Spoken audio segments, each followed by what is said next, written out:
welcome to yet another session of In Dialogue Foundation Certificate Course in Dialogue Studies 2024-2025. Today we have the pleasure of having with us Ms. Jyotsna Roy, who would be speaking on intercultural dialogue. Ms. Jyotsna Roy is an intercultural dialogue professional and a seasoned leader in social development and gender equality. She brings over 30 years of experience to the intercultural dialogue table, specializing in engaging local stakeholders and championing social inclusion. Her expertise spans across a vast array of countries, including India, Cambodia, Laos, Bangladesh, Vietnam, Ethiopia, Afghanistan, Bhutan, Rwanda, Egypt, Sudan, and the humanitarian mission to Syria. Ms. Roy, you have up to 2 hours for the session. You may leave as much time for questions and discussions as you like. And as usual, I like to remind all the participants to keep their cameras on during the session. Ma'am, the floor is all yours. Thank you, Pragya. Good evening, everyone. Okay,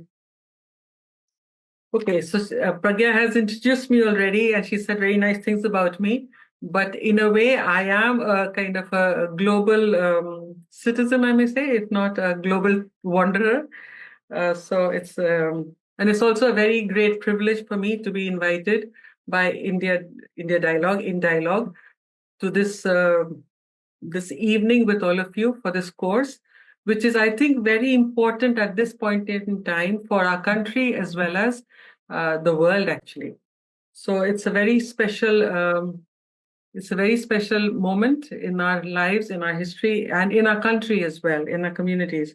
So I thank In Dialogue for inviting me. I chose to speak on intercultural dialogue because, I really think that culture is something that is all around us, and it is the thing that changes all the time. Change is really the rule. It is most permanent, and culture changes. So I've picked intercultural dialogue because, because I have lived that, I have worked in that, and I have reflected on that. And I am a person who works on experiential and evidence-based learning and life, right? So for me, I have experienced culture in different contexts, and I've tried to immerse myself in different cultures.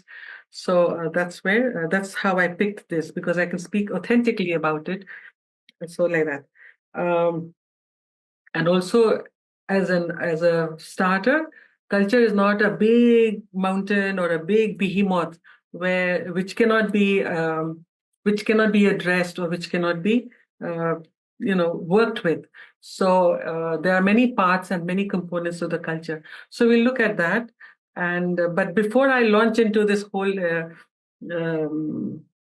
presentation that I have prepared for you, I'd like to start by paying my respects to our teacher and our guide and our visionary leader, Fatehullah Gulen.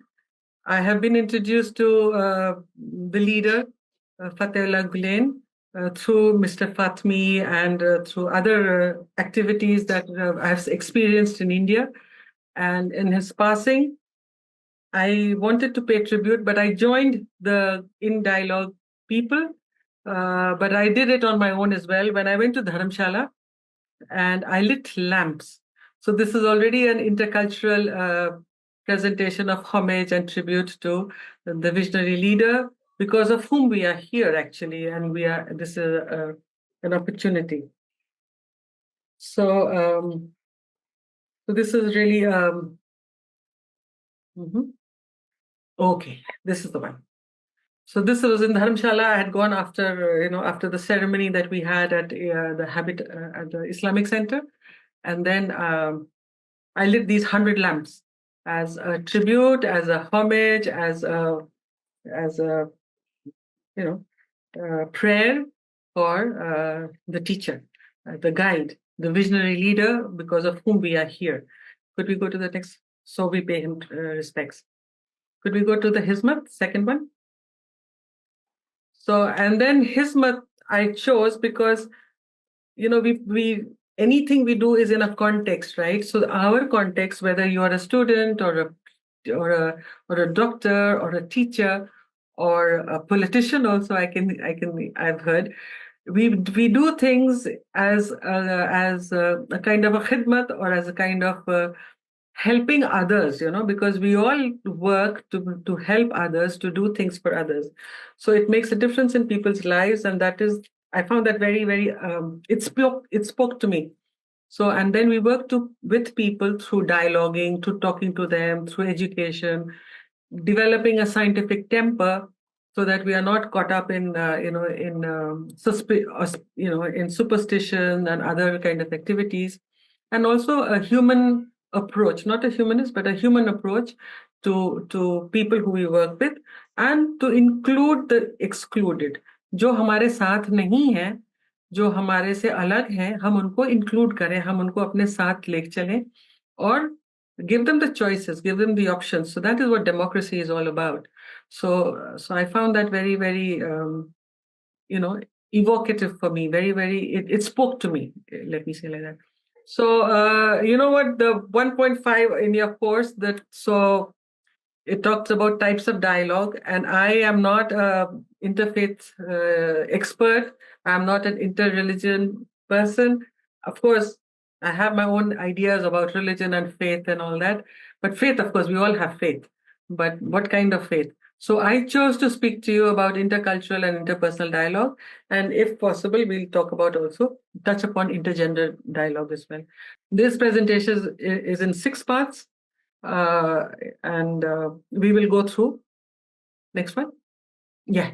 So the first part is we define culture. I'm sure most of you who are students have done that. So the parts are culture definitions of what are the different definitions, because we confuse culture, multicultural, cross-culture, intercultural. So we confuse all these things, right? We use them interchangeably, but there are very fine differences.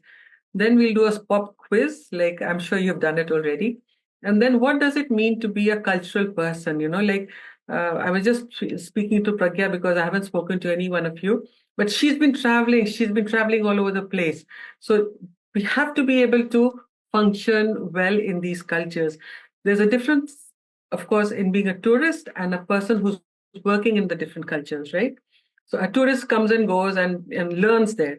But when you're staying there, when you're working there, like if there's a doctor who moves to for emergency work someplace, or humanitarian work, so you have to know about the culture, and how you could best approach like women, or like children, or like girls. So you have to be a cultural learner to be able to function. Then there is a particular methodology. I will not speak too much of concepts and theories and philosophy, but I'll speak about how we function in these cultures, how we can become efficient. So, a group I work with, we work on cultural agility, like how we can understand and work with different cultures. And then for me, the universal cultures are of peace, nonviolence, honesty, truth, and not grabbing people, not being greedy.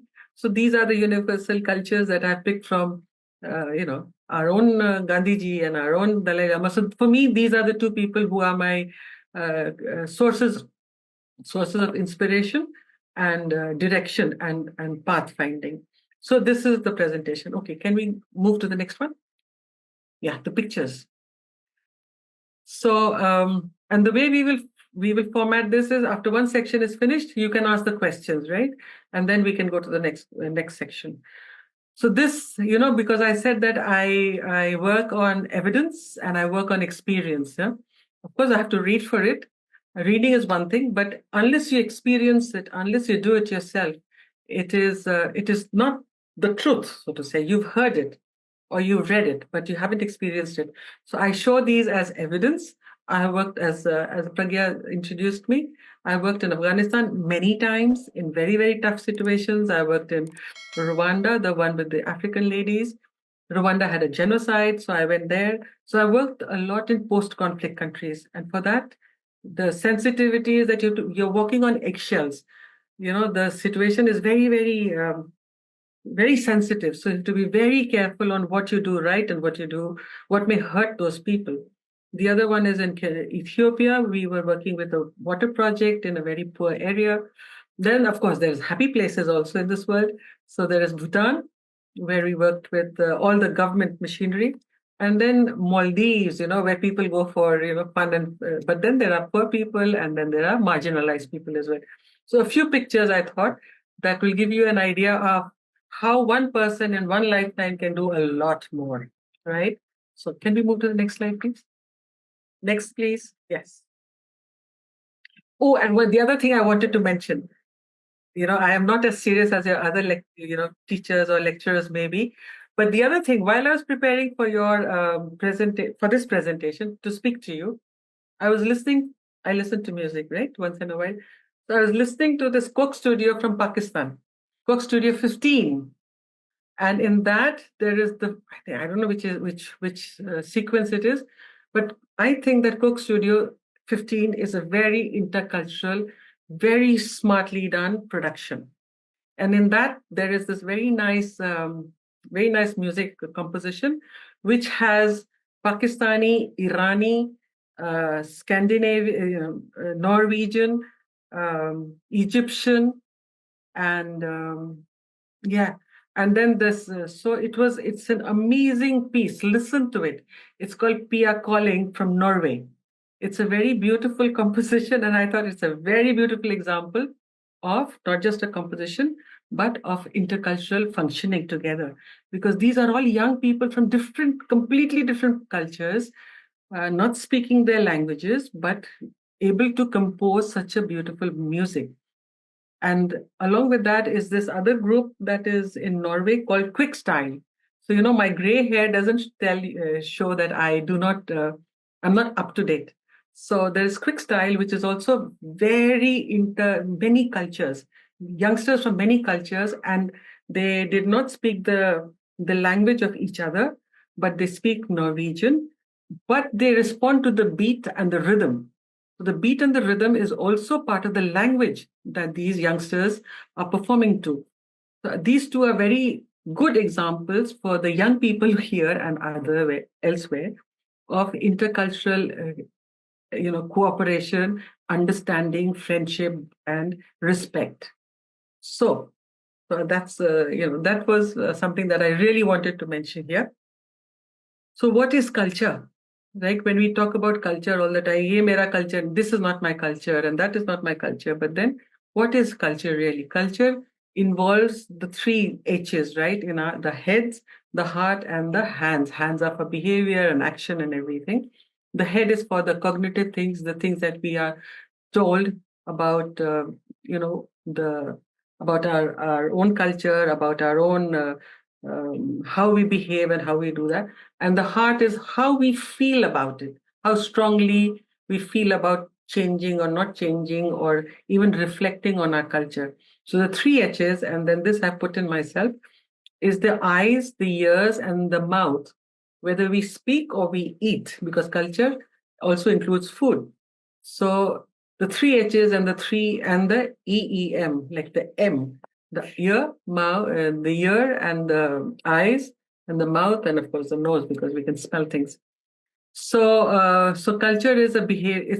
And culture is very defined very, very differently in many contexts.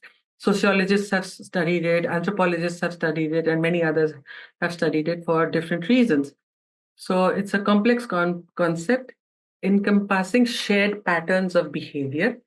Like a person of a particular culture will have the similar patterns of behavior and interaction, the way you interact with children, the way you interact with older people, the way you interact with other people, outsiders of your own cultural group.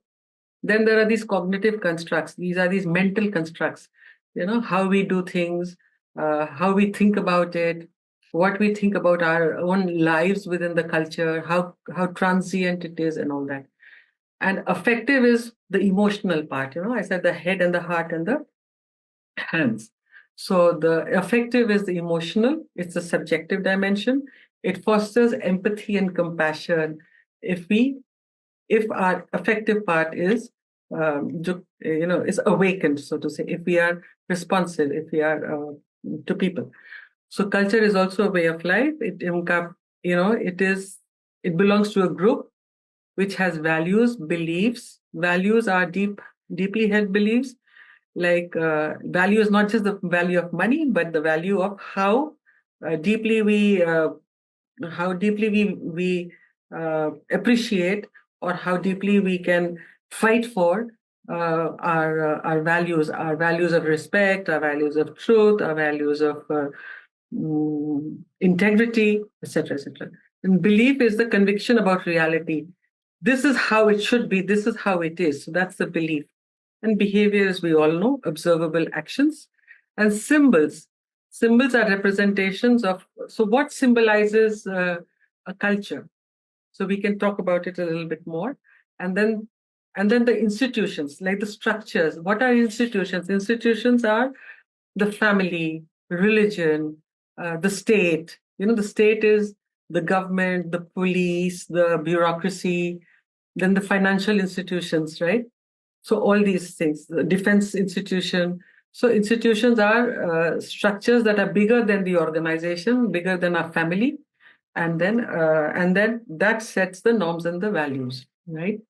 So values are deeply held beliefs. Beliefs are convictions about reality. We have behavior, we have symbols, and then the institutions.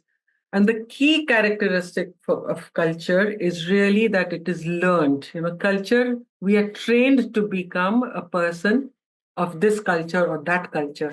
We are socialized. If you're studying sociology, if anybody has studied sociology, then culture, we are socialized into being a member of a particular culture. So it's learned and it is transmitted. It is transmitted through generations. Like people say, "Hamare yahan this is what happens all the time, and this has been happening over generations." But that's not always true. It changes, right? And then it is dynamic. It changes over time. So that's in a nutshell what culture is, and then there are many cultures. So that is why we have to talk about intercultural. Let's go to the next slide, please. So this is, this I got from online, but then the flag is a symbol. Like you talked about symbol earlier. So the flag is a symbol of the national culture. Like every time I am out of my country and I see the High Commission or the Embassy of India, and I see the flag flying high, the tricolor flying, I get very emotional. I get a knot in my neck, in my throat. And then the Eiffel Tower here, but then I live very close to the Qutub Minar. So Qutub Minar is also a symbol of India or of Delhi, right? And so, but then it doesn't change. But it changed because when I was a child, I could go up to the first floor of the Qutub Minar and see the world. But now no more, it's all closed. But only that much has changed and not much, right? Then the food, this is and then music, then celebrations that we have, then the art that we have, then the clothes that we wear, the literature that is happening, and also the relationship between genders, the men and the women. So that, in a nutshell, is what culture. These are the artifacts. These are the things that you see outside, and music as well. Any questions till now? No. Unmute yourselves if you need to ask a question. Okay, good. So then there is, this I use. This is a method of a person who's Dutch and Greek Hofstede, and this person is an anthropologist. And after studying a lot, then they realize that culture is not, as I said, it's not a monolith. It's not one big rock, but there are layers and layers, as I said earlier, as we saw in the earlier slide. So, one of the most common vegetables that we have is the onion, which has layers and layers. So this person picked up the metaphor of an onion, or the simile of an onion, or the image of an onion, to explain what culture is. Can we go to the culture one? So using the metaphor of the onion, what Hofstede said, that we can peel away layers and then we can find what the core of the culture is, which is the values and the belief systems. So then we can go to the onion. Of course, we all know what an onion is. Let's go to the next one, artifacts. Now this, bear with me because I have used these slides in different countries and in different language groups. So sometimes I just like to keep it like that, and because otherwise it's I have lots of languages on it and lots of scripts on it. So the first layer of the onion, which is actually symbolizing the culture, is what we see: the Qutub Minars, the flags, and other things, the things that symbolize us, right? So they have a meaning only for you or your culture, and or what who are in your culture, right? So what are the symbols that would that's the outermost layer, which is the most visible.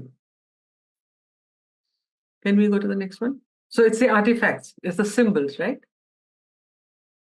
So what word comes to mind when you think of your own cultural identity? Let's think about our national identity, for example, or the identity of being in Delhi, or the identity of being a politician or a doctor. So these are a different cultural identity, or professional also, you can say.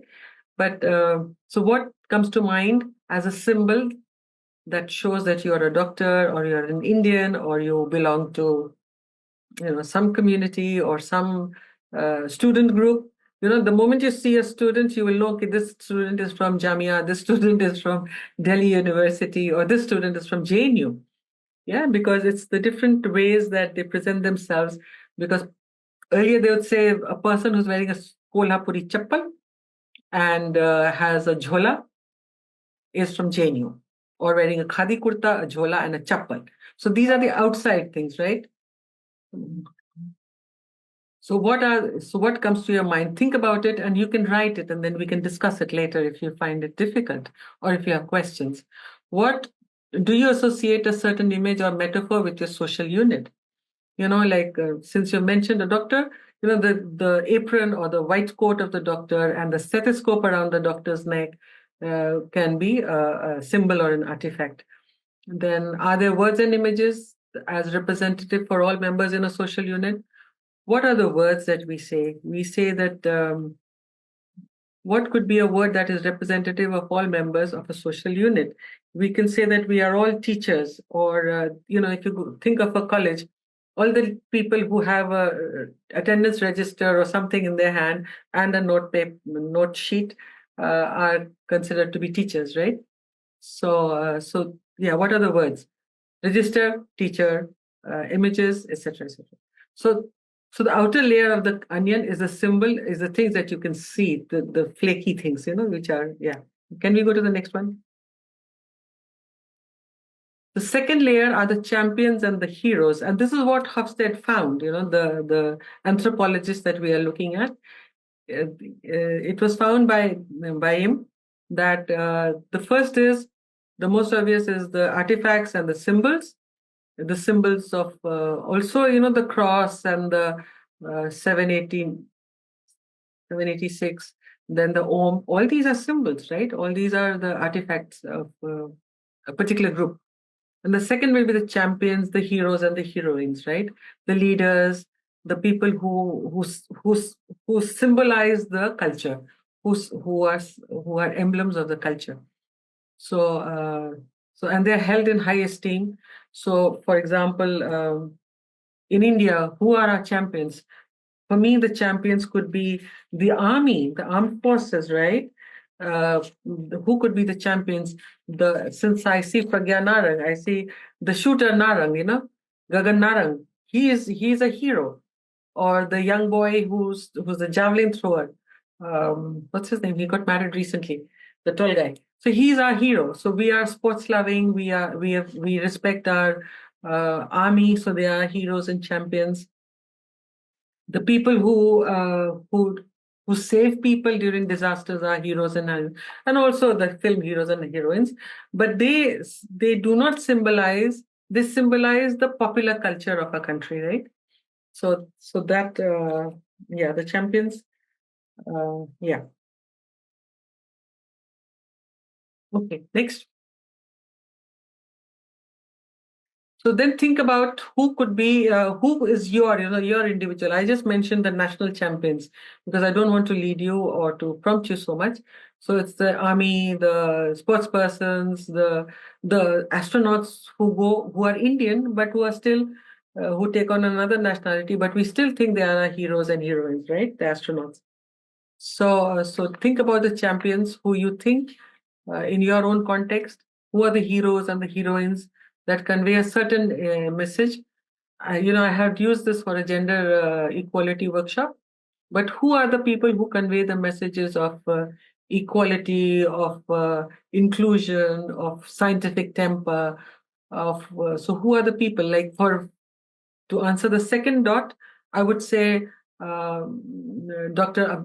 Our former president, so Abdul Kalam. He is a person who is a champion. He is a person who looked at education, who looked at scientific temper, who was a very non-acquisitive person. He did not collect fortunes. So for me, he is a hero. He's a champion, right? So, and then what values and culture did this person represent? So the values that he represented was, educate everyone, include everyone, be scientific, ask questions, do not be blind followers, do not be greedy, do not amass wealth and things like that. And sometimes they're also villains, like you don't want to be like them. So think of the villains. I can't think of villains right now, but who can be the villains of a cultural entity, of our country, of our community, of our province, of Delhi, perhaps, if you are in Delhi. So who do you think is the villain in Delhi? For me, on a lighter way, the people who don't clean Delhi, who don't remove the garbage in Delhi, are the villains of Delhi, right? So yeah, so something like that. So these are, I'm making it light, but these are very serious conversations, right? So to keep you engaged, because I can't see you. Okay, so the third layer of the onion. Now the flaky onion layer is gone. Then the one that has stains and different is gone. Now we come to the rituals. Rituals are collective activities that are not strictly. Rituals do not have a cause and effect relationship. Rituals are collective activities that are not strictly necessary to realize the unit's objectives, but are considered to be socially essential. Rituals are practices that symbolize what the cultural entity does. Like for in an office, like there are lots of coffee breaks or no coffee breaks. You can't go for coffee. If you go for coffee, your time will be marked. Or Thursday evening socializing, or annual meetings, or going to church on Sunday, or participating in the community activities of cleaning. The last one, participating in the community activities of cleaning the city every second Saturday, used to happen in Rwanda. At night, the whole community, including the president, would be out cleaning the city. Of course, the president did it symbolically, but he cleaned his own lane. And since they had a rough past, so they everybody participated. So these are rituals that happen every frequently and keeps the people together. And it symbolizes, it marks out the people who do this. So think of the rituals that you may be following in your group, in your profession, in your family, and just make a note of that and you can think about it. So that's exactly what it's saying. What are the typical rituals of your cultural entity, and what does your culture do? And then this was done in an office context, so it's the staff members. Even an office, it's a culture. There's a culture in the office, right? So there's a culture where everybody eats together, they share their tiffins, but there's a culture where everybody does their own little box and has food. There's a culture where the boss also participates in the lunchtime activity. And then what are the jokes? And what are the jokes that are helpful and what are the jokes that exclude other people? So the joke is also part of the culture of any community. And we used to have all these, let's not be talk about the home thing, but like even in outside, the Armenians would make jokes about the Greeks and the Greeks make jokes about somebody else. So, it's like everybody who is most strong makes a joke about the other person because they see that their thing in a different way. Is it possible for men? And so all these are the different parts of culture. And then we come to the last one, which just shows us the values. So the values are the real core of the culture. Like everything else is, the values are wrapped around and they are symbolized by these kind of things, these kind of layers, right? The rituals, the champions, the artifacts. The values are the core. It is gives the group the meaning for the way the things are and the way the things should be done.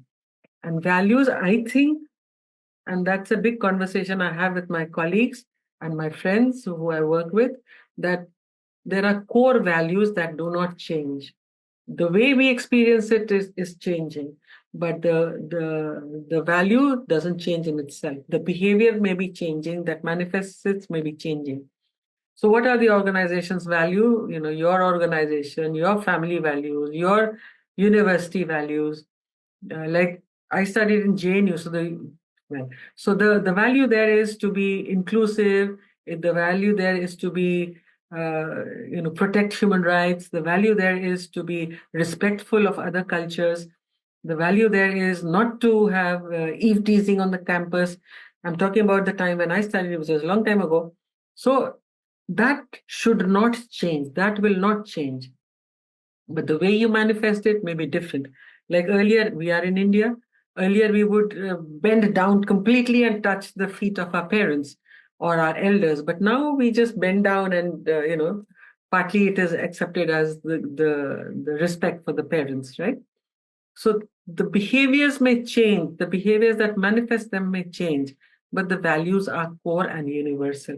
Gandhiji said truth, non-violence, uh, non-acquisition, but that still holds true. They experience, now we do it in different ways, but that has not changed, right? So look at some of the values that you may have and note it in your little notebooks. Can we go to the last one? Okay, so this is just the layers that has, this, I use this very frequently. So they are the layers of the onion. Yeah, the 4 layers. And then the last thing is, like, now, if you have made notes, reflect on how the 4 layers of the culture onion influences my cultural identity. Who are your heroes and heroines? What do you think symbolizes you as a student, as a person living in Delhi or in Chennai or in Calcutta? And then what are the values that you will fight for, that will remain for you? For me, I have traveled in different countries, and one of the big values that I've had is that I keep myself open to learning. So, learning for me is a value. Respecting the other culture, because when you go to, for example, Africa, we are very racist. Indians are very racist. So we think that if a person who, so we have a term for the Africans, we have a term for the, let's not go to India. We have a term for the Cambodians. We have a term for the Chinese, right? But for me, they were human beings and they were, the same as me. And I start with the value of respect and of knowing if there is any difference, what is the difference and how we can negotiate to find a common area. So these are the 2 values that have taken me all over the place. And I've not had many mishaps, I must say that. Right? Okay, so reflect on this, and this will be the last exercise for you to do. Now is the time to ask any questions. And we'll have to go through. Not rush, but we'll go through. Questions? Unmute? No? Excuse me, ma'am. Okay. Yeah. Jay. I had a question, ma'am. When basically in this cultural onion that you talked about, the first layer is essentially the champions, the people we idolize, right? No, the first layer is the artifacts. The symbol. The architects, yeah, the people who create. And mine is related to the champions and the heroes. So I wanted to ask if there is a relationship between positive reinforcement and negative reinforcement, where who our cultural villains are also kind of more important in shaping our own culture than positive sort of positive heroes of our culture. Mm-hmm. How would you respond to that? What do you feel about it?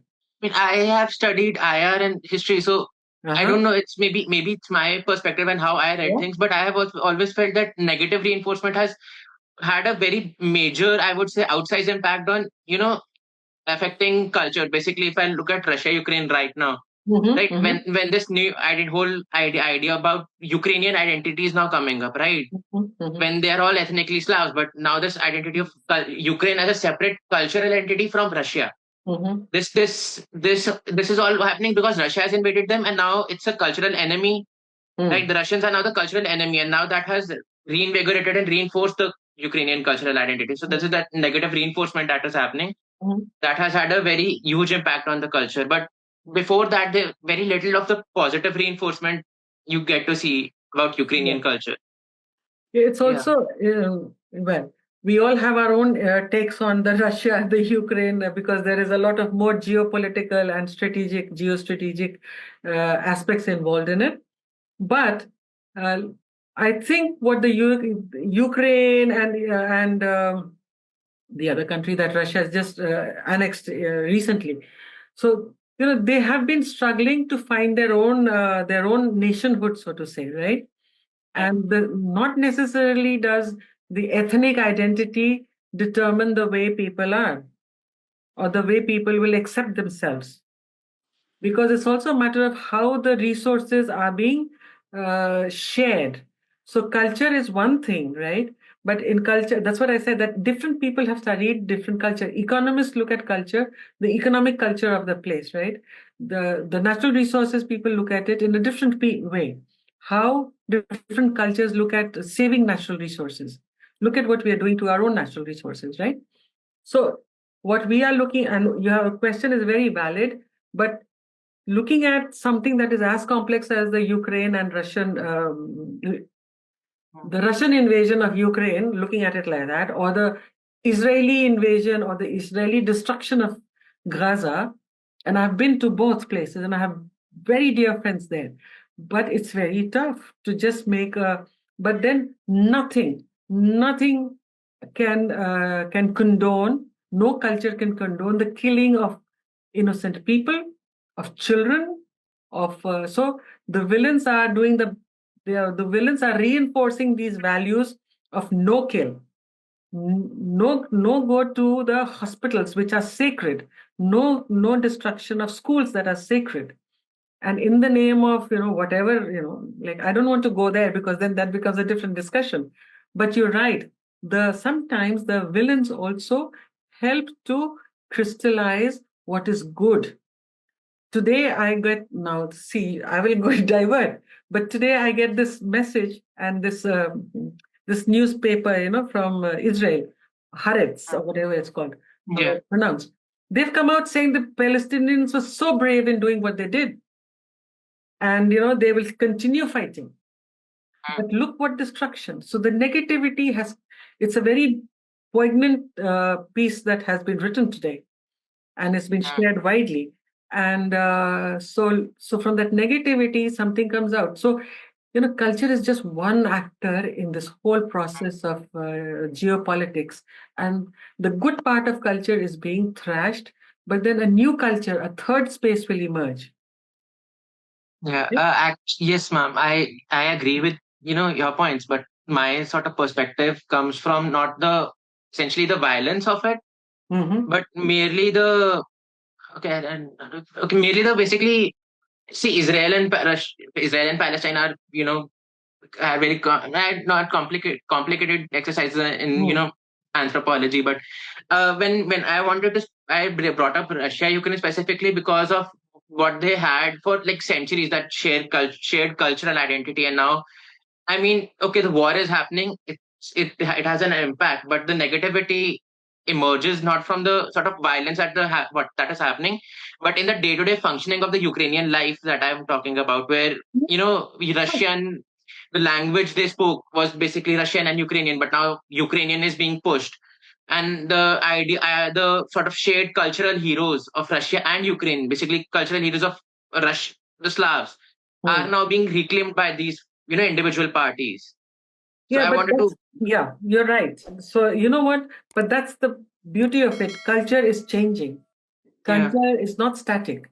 Culture gets redefined by many things. Even our own culture is being defined by many different things. And there are things that we don't like. Right? For us, some things could be the villain part of the culture. But culture is never static. And for me, culture has been a very big plank for me when I'm dealing with religious fundamentalists. Let me say it like that. right? So then I say, listen, separate this. And now that you brought this up in a completely different context, I will share an example later. I hope I'll remember it. But the thing is, Jay, culture is always in a flux. We don't see it because it takes very long to change it. Only some tectonic shift like the war or the genocide or a blitzkrieg can change it dramatically. But otherwise, in normal circumstances, changes are very slow. Yeah, the soft power is imperceptible. Okay. Yeah. All right. So yeah. Thanks for raising the question. Good. Just remember, don't be impatient with culture because you cannot change it. Because otherwise, you have to have a revolution or a strike or something that will change it only. And that I have seen not once, but I think 17 times I've seen it. Yeah. Okay. Thank you, ma'am. Anybody else? Hello, last chance. Okay. Yeah. I want to go ahead. Yes. Hi, Jyotsna ma'am. So I'm Purvi. I'm from JNU. So from JNU. Yes. Hello, sister. Okay. Yeah. Okay. So basically, I was going to question you something on values, but I just wanted to answer Jay's question also, that the positive and negative reinforcements of culture also comes from the inherent values, the value system that people have. I could give you many examples. For instance, I could just say today, while swearing in, Trump chose to be exclusive. So that is his inherent value system. Yeah. Even in India, the kind of government that we have, you just said, religious fundamentalists, they are choosing to be very, very exclusive and, choosing to be very fundamentally, sort of going on ahead with their value system. So, yeah. So I wanted to ask, do values have to be symbolic? You just happen to say something about feet touching, like how initially no, the value but the value there, Dr. I don't know. Purvi. Yeah. Okay, Dr. Purvi is the value there is respect, right? And then I said the head and the heart and the hands, the behavior. Totally. So it's just for me, it's a very important thing because this happens in my family all the time. Because when I pay respect, then I go like 100, whatever that is, 360 degrees and then the kids come and they give a hug and a kiss and granddad is happy. Yeah. So that is the big difference and the big change in the way that value of respect is experienced. That's all that I'm saying. So the values but still remain the same, the respect. I get it. Okay. And also I'm saying this because touching feet is it's a very, let's say it's a reverend job or something, because you respect that person, right? In my culture, where I come from, women are, especially the girls, unmarried girls, they're not supposed to touch feet of their parents. But the moment we get married, we're supposed to touch feet of our in-laws, right? But I feel a great sense of respect towards my parent and I want to touch their feet. They always tell me, you don't have to, right? But it's the respect. Also, for men, for brothers, for other guys, they have to do it irrespective of the fact that they feel respective towards the other person, right? I think that's where the symbolic gesture is very unmeaningful because it is not making sense. Exactly. Correct. Right? So that's when the change happens, no? Yeah, totally. So, and also, if we put it really in the Indian context, then a lot of things are changing. There was this whole thing about distance, about, maintaining the social distance, etc., etc. So for me, it's a very glaring example of how the values are manifested in different ways, generations, right?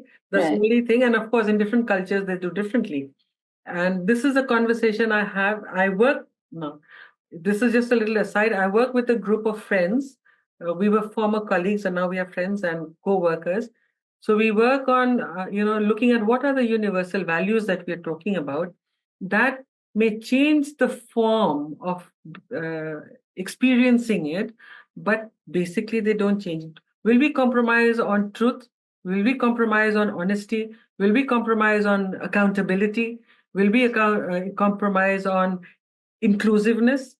Will we compromise on being a very diverse culture or a diverse people? So these are the things that we talk about. Will we compromise on Being kind. Being kind, being compassionate, all those things. Right? So we have this continuous dialogue, and whenever we conduct a session, it is more enriching because we're talking to more people and different cultures that we're talking. And in all the cultures I've been, more or less it is all the same. The way they experience it is different, but I think, and then the reward and punishment, or the reprimand and the reward, could be different in different places, in different cultural contexts, right? The values could be weighted differently, so to say. Okay. All right. So now we'll just look at a few definitions, because the reason why I put this in is because we are quite a diverse group, what I understood. So I said, let's keep the definitions of what, because sometimes we use culture, we use interculture, we use different kinds of cross-culture, multicultural, etc., etc. So for the sake of clarity and for the sake of using it well, so we just deal with a few definitions. Yes, thank you. Multicultural describes a society or context which multiple cultures exist side by side. So India is a very good culture, a very good example of that. Then we have America is a good example of that. Most cultures are most cultures are there is no monoculture really, if we really think about it.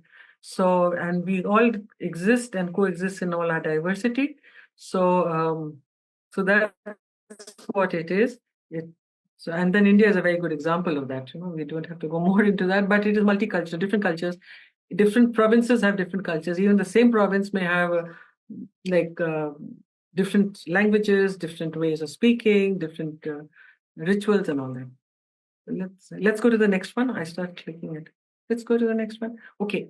Now the key aspect, key aspects of the multicultural is we all coexist. Like in this community that I'm sitting in, in Delhi, we have all different, it's a little mini India. Most places in Delhi would be.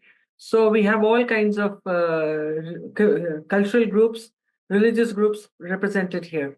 But we all coexist in our little apartments that we live in, right? So it's just a small example. And then there's a diversity. We recognize that there is diversity. So as an example, we wish each other every festival or every occasion that comes up, which is very specific to that particular community or group. So we recognize and value the diversity of the culture that we have. Inclusion aims to create a society where all cultures are respected and have equal opportunities. So whenever there are important, and I just use this example because I like to use examples that I have experienced so that they are mine and others can share similar examples. And mine cannot be questioned because that is my reality, right? So inclusion. So whenever we have something or an occasion, then we try and bring everybody together. And if somebody is not coming, or some family is not coming, or some group is not coming, we go and speak to them and we try and include them in, right? And then, but on an everyday basis, we do not have an everyday interaction with all the people or all the different cultures that exist, which is true of most places, right? But then if something like this happens in an organization or in a company or in a group of people who are working together, then it causes problems, right? So we have to really be aware of it and try and be respectful to each other, right? So the next one, please, Radhya. Okay, so that was multicultural, where everybody is living as they are with Geo or Gene Do kind of a thing happening. So, and then the next is the intercultural. The intercultural is what most of us have immersed ourselves in. It describes what happens when individuals or groups from different cultures interact and communicate with each other, right? It emphasizes the interaction and exchange between cultures. Earlier, the cultures were kind of in a cul-de-sac. They were in their own communities, and wherever necessary, they interacted. But when we are in an intercultural context, we are interacting, we are exchanging, we are communicating with each other, and we are trying to learn from each other as well. Can we go to the next one, key aspects of intercultural. Okay, so the key aspects here are in communication and exchanging between people, because had the Russians and the people of Russia, not the, going back to Jay's example, had the people of Russia communicated, maybe things would have been different. But here were these vested interests that were communicating. So that is, who communicates is the important part in any negotiations, actually. Then mutual influence, we influence each other and we shape each other through our own interactions. Then emphasizes the importance of mutual understanding and intercultural. So there has to be respect and there has to be an understanding, a very conscious and aware effort to understand in the intercultural interactions. And then the bridging differences aims to bridge the cultural differences through mutual respect and cooperation, not through through communal slurs. So you are acceptable, but we make a communal slur or a racist comment or any other, disrespectful way of speaking. So let's go to the next slide. Now, very simply put, when you are in a multicultural situation, it's like a salad bowl, where everything is there, but it's not mixed up, like we haven't shaken up the salad bowl. Everything has its own flavor, its own texture when you eat it, the same sweetness, sourness, whatever. So it's like a salad bowl that is presented. And intercultural is a little bit like a smoothie, like you blend it all and you put it on, and then it creates a third flavor or a third space emerges. I like this one, so I like to share it. Okay, next one, please. Yes, you did well. Thanks. Now, it is important to note that these are not mutually exclusive. As I just said, we are here where I live. It's a multicultural society. Even now that we have a university as an example, even a university is a multicultural unit, but there's a lot of interaction. So there's a lot of intercultural learning that happens. It's called acculturation, it is called socialization, and many different disciplines use different words, different terms for it. But in a multicultural society, there's an opportunity for having these intercultural dialogues going on so that we are respectful and we learn how to live with the other. And this happens even in marriage, actually. People come from different places and then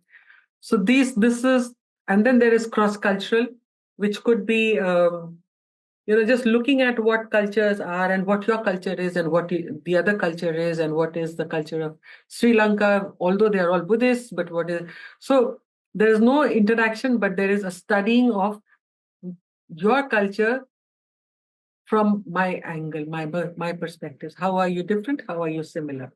But I didn't want to bring in cross-culture here because that doesn't help our conversation here right now. Okay, questions? No. Okay, so now since this is in dialogue, so of course dialogue has to come in. So what is dialogue? What is dialogue for everyone? Jyotsna madam talking only, that's dialogue. Yes, no? Don't you have a chat thing here? Yeah, you have a chat. So what's dialogue? Dialogue is Ms. Roy talking. Is it a dialogue? Nope. I think a dialogue is a process of getting to know, the other deeply, like listening. A large part of it is listening, and just getting to understand where the other person is from, even if you don't agree, even if you don't. You don't have to. Yeah. It's just understanding their fears, their motivations, what is making them do a certain thing or feel a certain thing, and validating it. Mm-hmm. So dialogue is what? It's participation. Like what we are doing right now is not a dialogue, right? I am talking and you are listening. So this is a lecture or a presentation. But when we have a dialogue, but we are trying to put in a dialogue space. Yeah. So I just picked up the salient things about what a dialogue is, understanding the feelings, that's correct. So salient components are there has to be participants. So here it is like the effort is to create a dialogue, but I am actually delivering a lecture with trying to bring you in as much as possible. So there has to be an exchange of dialogue. There has to be a two-way flow of communication. And that is why there was a phase in the work that we did that we had started talking about participatory approaches, right? Where people are participating and not just listening. So the whole methodology, the pedagogy had changed rather from a school lecture perspective to universities like JNU and Jamia and others now who have a more experiential and hands-on learning and other things. So participants are required, and then we need to exchange ideas, right? Okay, let's go to the next one. Active listening, as somebody has said already. So there's active listening, but we all think that active listening is very easy. It isn't. So this goes beyond simply hearing the words. Like somebody said, have you heard me? No. But have you listened is the other thing. The difference is in hearing and listening. So it involves paying attention. It involves not starting to process it as I am listening to somebody, I'm processing my own answer or my own rebuttal to it. So you pay attention to what the person is saying, to the verbal and the non-verbal cues, what the person gives us. The person may be saying something very nice, but be very fidgety or maybe doing something with their fingers and things like that, right? Understanding, seeking to grasp the speaker's message, both content and emotion. So verbal and non-verbal, and then the content and the emotion. If I'm saying something very reluctantly, I don't want to do this, but okay, I will do it. So you can see it on their face that this person doesn't want to do this, but since I'm in a position of power or whatever, or in a position of harm and reward, then that person listens. So we have to understand that. And then responding thoughtfully. Feedback for me is not an impromptu or an immediate process, but feedback, one should take time to give feedback. I take time to, I said, I've heard you. Can I just take some time and then we can come back after a coffee or maybe the next day? So in active listening, responding is very important, and the responding is not the first thing to do. So then otherwise we're not listening actively and we feel the pain and the happiness of others. Yes, empathy is that. But we don't get caught up in that. We empathize, but we are able to function and help that person. तो हम catatonic नहीं हो जाएंगे उससे. So then there is openness, willingness to consider the different points of view and potentially modify one's own belief or perspectives. Humility. Humility is the underlining thing. And readiness to learn, respect, valuing the other participants' perspective, even if it differs from one's own. Not everybody should agree, and we should agree to disagree, right? This includes avoiding judgment. Judgment, like even my own niece says, Bua, you judge. But, it's not judging. Sometimes the facial expression changes. So we have to be very aware of the cues that you give out. So that a person who is in distress or who is negotiating something doesn't feel judged. Because judging is it's very typical of us, all of us, but particularly here. If you don't agree with me, or if you are not my group, or if you are not my friend, or if you're not, so we judge the others. So judging we have to be very, very aware and careful. Shared meaning making. One of the things that I like about it, about dialoguing, is that gradually you come to the point where you can start sharing your experiences, your expectations, and your understanding. And then you can clarify. And that leads to a shared meaning. What do we make meaning out? Conversation. What is the meaning of it? Where is it headed for? And for that, I think storytelling is a very good method to use as a technique to find what meaning are we looking for. And somebody said that one of your participants has traveled to Manipur and works in Manipur, or is kind of I think this one will help a lot. And this helps, when I say this, I get goosebumps. This helps in reconciliation. It helps in getting over, unfair feelings of unfair treatment, whether it's true or not, but the feeling, the perception of unfairly treated, So for me, all of this is important, but shared meaning is one of the ends of a dialogue, one of the ends of a conversation, one of the objectives of it. And all these other things help to do that. But even in a marriage, if two people get married, if you cannot make shared meaning, find the third space, so to say, it doesn't make sense, because we are coming from two different cultures, two different families, two different communities, and then we have to find the meaning. And then empathy, we all know empathy, but empathy should not make us immobilized. Going to Manipur, like now I use the Manipur example, going to Afghanistan should not make me going to Rwanda, where you see, sites of genocide being marked all over the place. It should not make us immobilize us. We have to be able to function and to do what we can do and to help with compassion. So empathy and compassion go together. Okay, the last one, the fifth one.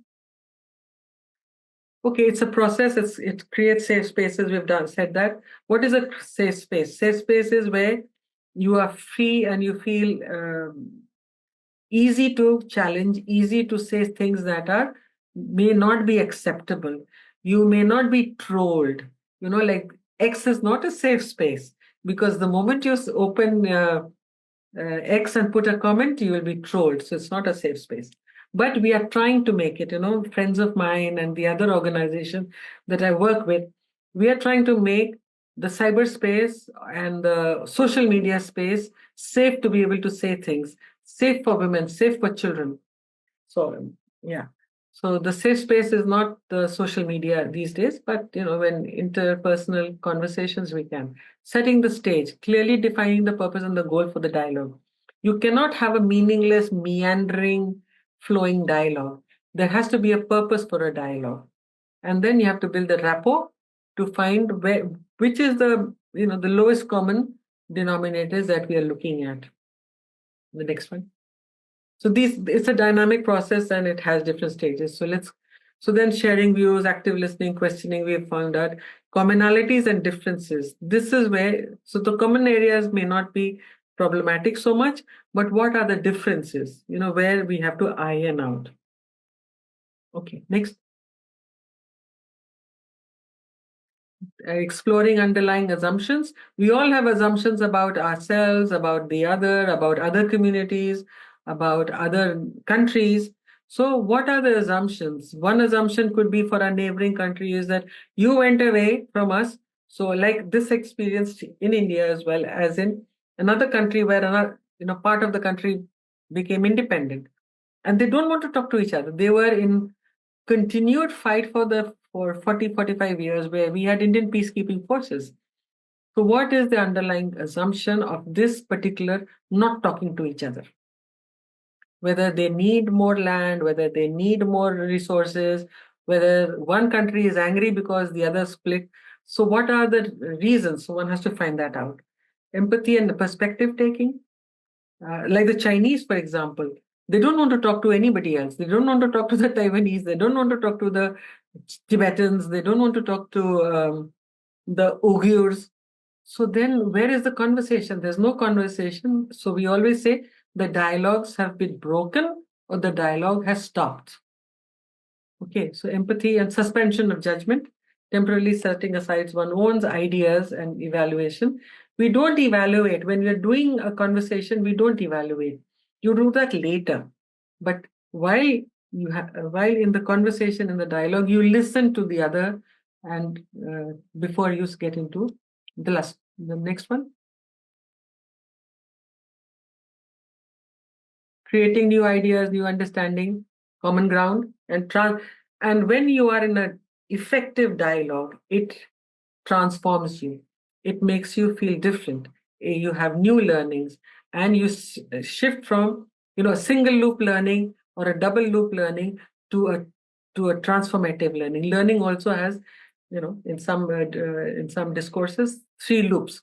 So single loop learning, you just change a little bit and fix it and tinker with it. The second is you just fix the situation a little bit. But the transformative learning could be like completely changing one's own perspective or one's own attitude towards the other person. So a dialogue, if it is effective, can lead to transformative learning. The next one. And then, the summarizing of the learning when you're finished, because there's a beginning, middle, and an end to any dialogue. So then in the closing, you summarize on the learnings, you reflect on what went well and what didn't go well and what you could do better. And then if there's a follow-up to do, then you follow up and have a plan for it.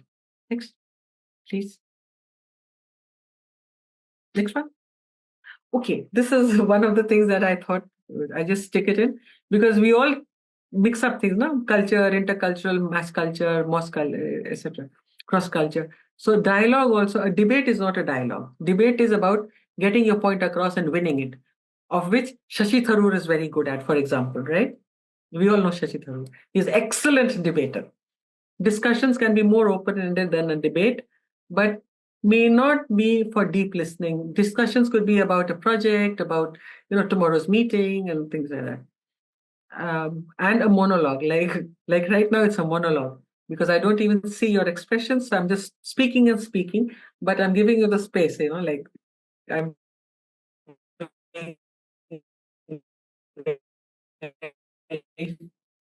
very fair to be able to understanding relationships and resolving conflicts. And that is why we come to dialogue in the intercultural or interreligious or interfaith or interpersonal context as well.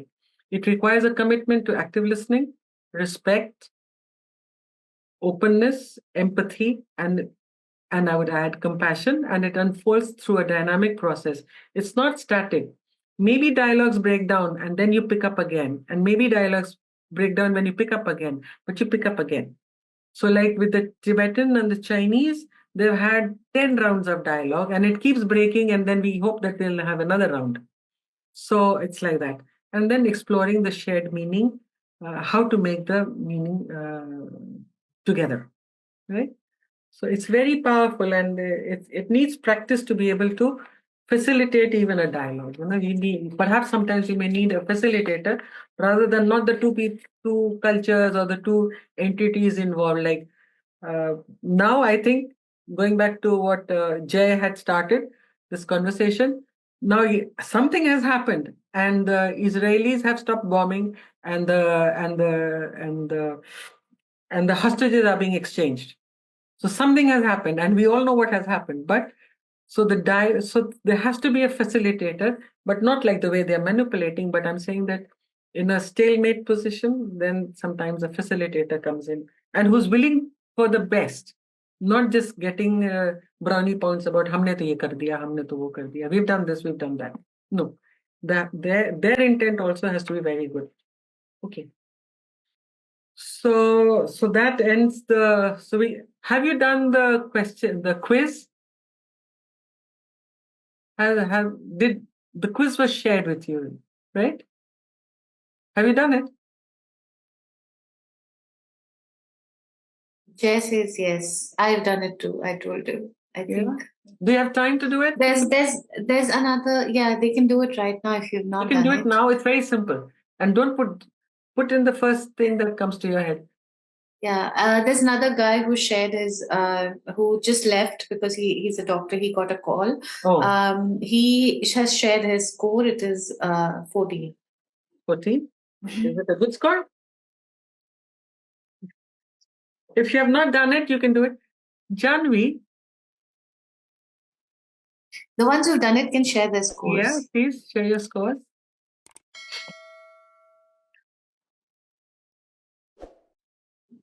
You don't have the key to it? Did I share the key with it? Oh, wow, 16. Yes, I shared it in the next mail. Okay. So look at the key and see where you are.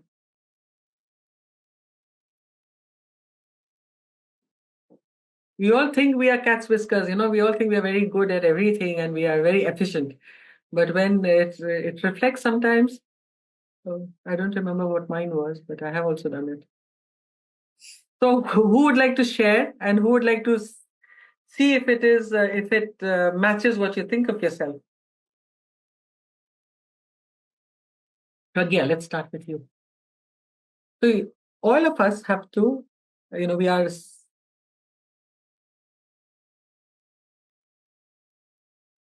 All of us are in the process of becoming cultural learners, intercultural actors, so to say.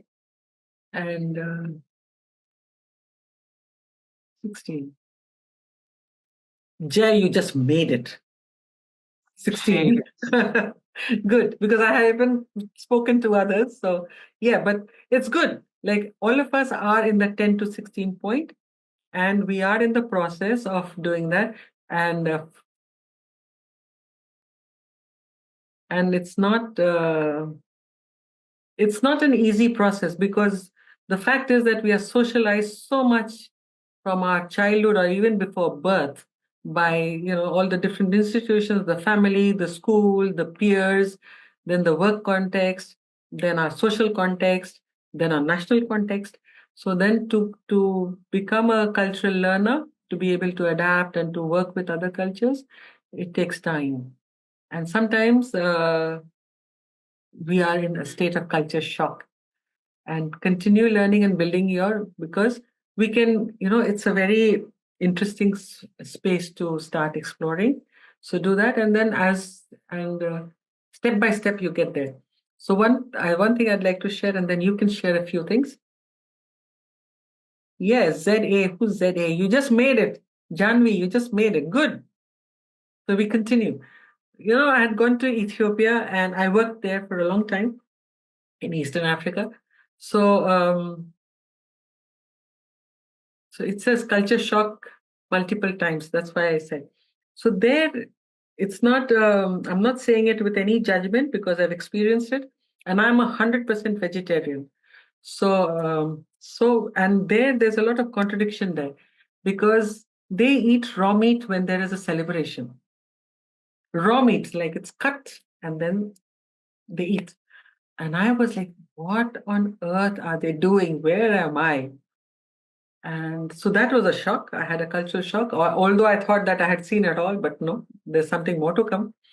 So then when I asked later on, when I started living there, I asked them, I said, why do you have this raw meat? And it's very, so for me, it was very difficult. But then they said, Jyotsna, there was a time when there was some religious persecution going on. So they all were hiding in the mountains. And if they had smoke, it would give away their place. So they couldn't cook food. So they just ate what they killed or what they had. So in times of celebrations, they always remember the hardship that their forefathers had gone through. And that has become part of their cultural practice. And it is as special to them as the Gujia for Diwali and Holi for us, right? So for me, that was a shock. And I had, I studied in a place where it was only meat and fish. So I thought I've seen it, but then this was like, whoa. So the cultural shocks will be many, but then we need to find out. So that will come later on when you become a smart cultural learner or a smart cultural navigator, so to say, or a traveler. So you have to keep asking the questions. What is it? Okay, so it's raw meat with a lot of hot chili, but then why is it? And then you will start to learn and not be judgmental, because my friends were trying to shield me, but I said, no, I want to see what's going on. So they were carving the meat and having it. So this is just an example so that it rings a bell when you start thinking about it. Anybody else has had a cultural shock any place? I want to share this because you shared about the meat eating. It so happened that while I was studying in Delhi University, I was staying in the campus area, and we rented a flat. We had in a lot of people from different places in India, and one of an Indian state. They were our neighbors, and they were pretty very, very calm, chilled out people. Like we never had any trouble with them. And one day they, got this small dog, and and we became very friendly with it. So for 2 weeks, we were constantly playing. The dog's name, we named it Jenny, and it was all good. One day we didn't see the whole day. We didn't see Jenny, and there was a party the next day or in the evening or something. So then we knocked and said that, have you seen Jenny? Has she run away? Because there's so much partying and music. And I said, no, we cooked her, and and then why don't you come and join? And I think 3 of us roommates who'd been playing with Jenny all along, we burst into, like, I think we took some time. We took like 15 minutes to digest the fact, and then we burst into tears, and we were like scrolling Jenny's pictures on, like, that we'd taken on the phone.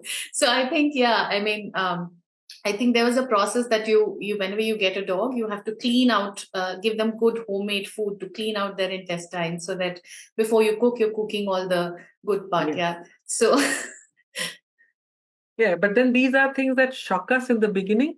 But then we learn to accept, and like all of us must have so many experiences regarding this, and that is what it is. Like one part, even India, one part of our country is so different from the other part. So if we have to learn to live with each other and learn to know what is acceptable in this part and what is not acceptable in that part. Yeah. So that's I only wish I had known this before, so that I wouldn't have gotten attached to Jenny. I would have treated her like, okay. Yeah. That's a personal response to that. Yeah? Yes. One more response, if there is any. Yeah, I'd like this to share. Is very common. This is very common. We've experienced that in JNU. We've experienced that in the northeastern states. So, yeah. Go on. Yes. Yeah.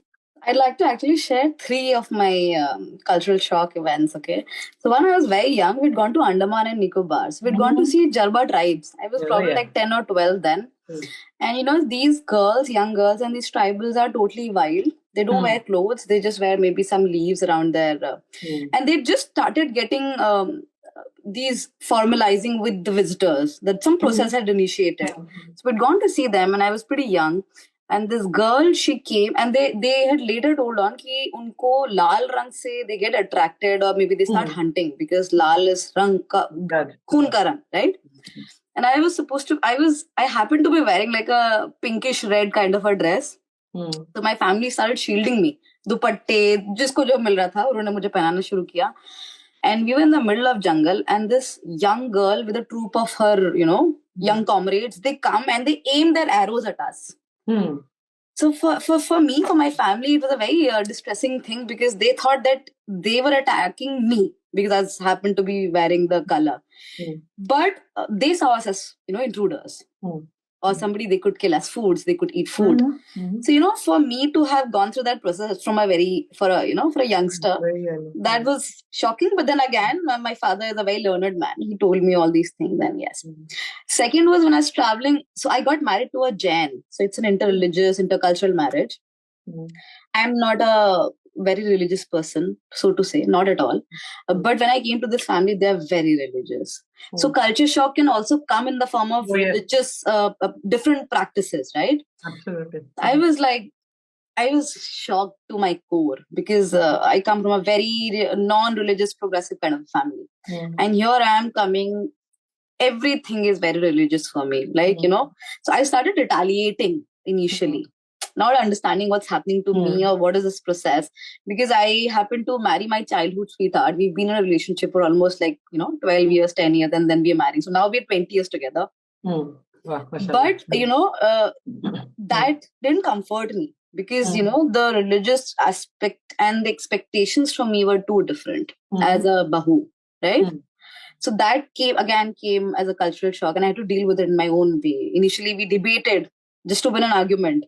I retaliated, and then the discussions happened. And then, I even went through a monologue, I told him things. And I even went through a lot of interpersonal sessions of meditating. Now I'm at peace, slowly. And the third is, so my partner happens to be a pure vegetarian person, and we were traveling to Spain.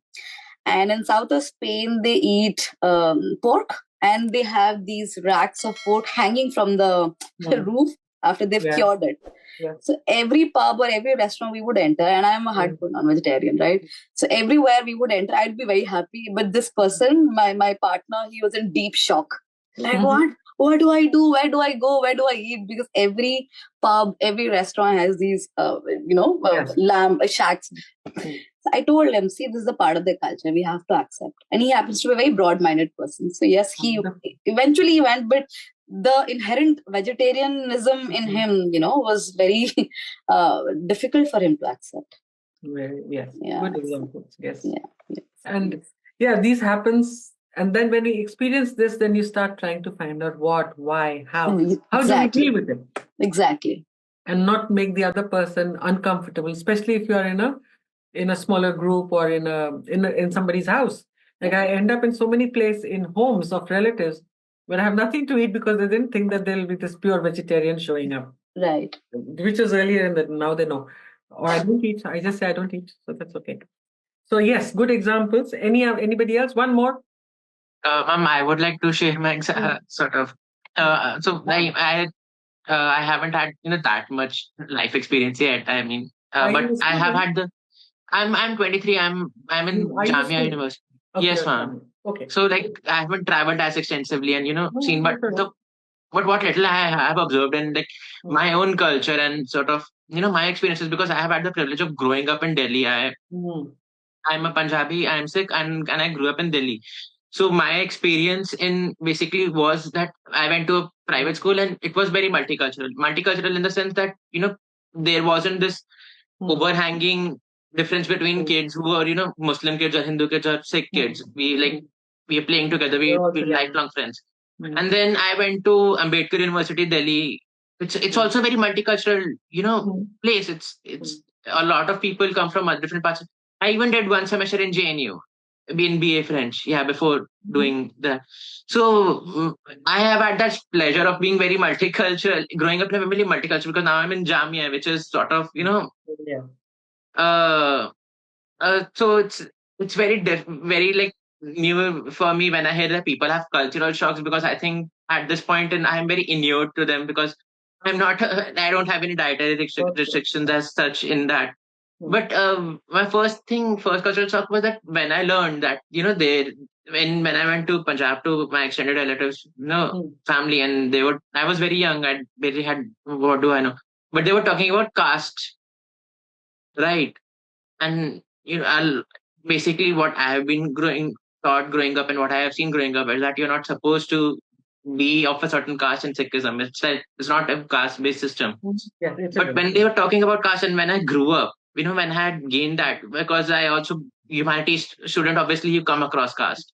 When I understood that, and it was a very shocking moment for me when I understood that, okay, this practice is also happening in my communities also, and I'm not, I never knew. Like I think like nobody told me, because it was clear that nobody told me that you were supposed to treat people of a different caste differently or something like that, because it's very open. So when I went to Odisha also, it was very enlightening. I went to Odisha basically for a similar course to the Southeast Asian study. So we had a 10 to 15 day trip to Odisha, and we talked to the people there, and basically we observed, what kind of Hinduism they practiced, right? The rituals of Hinduism they have, and the effect that what migrated from Odisha to Southeast Asia, essentially, right? The rituals and all. So I can't actually, the name of one ritual it's very complicated. I'm forgetting it. But in that, basically, a bunch of people just lay down, and there's a lot of ritual dancing around it, and they lay on the ground, and others are supposed to beat them with sticks. Like they have these rods, and they beat them. It's supposed to be sort of a punishment or a cleansing for the sins. Yeah, and it was very, like, I don't know how to describe it, because I don't know how to describe it.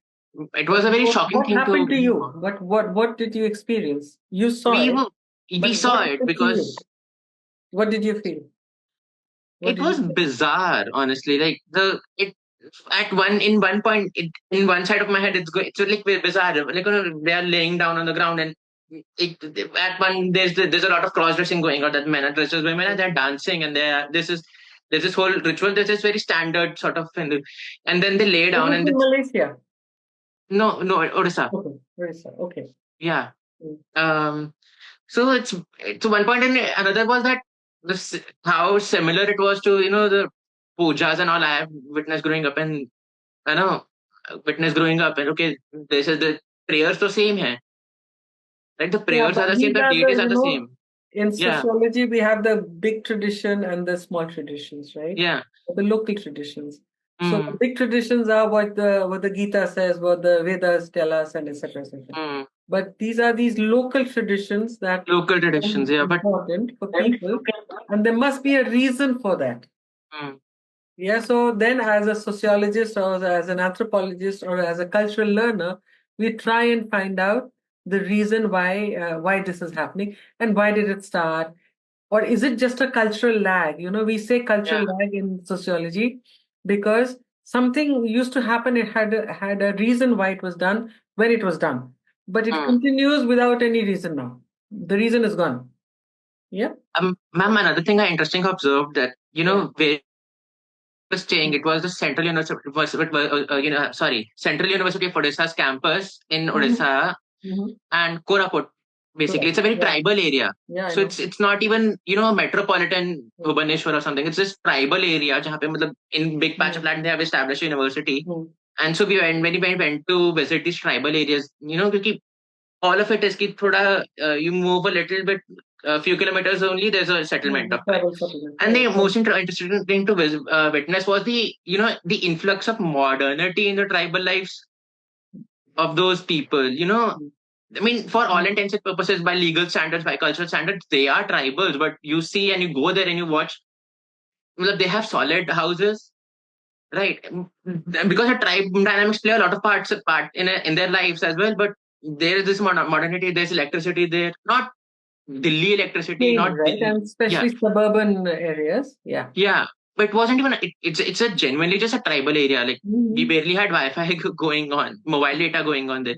And compared that to Andaman, when I went to Andaman and we visited, basically it wasn't an educational trip, it was a tourism trip. So, but when I saw that, the disconnect between the modern life in Port Blair and the tribal people who are living in the forest and in their own basically settlements and villages was, a very wide gap. But in Odisha, the modernity was creeping into the tribal existence, right? You hardly saw those, basically the stereotypes of tribal that I was expecting to see. Exactly. I did not get to witness. Yeah.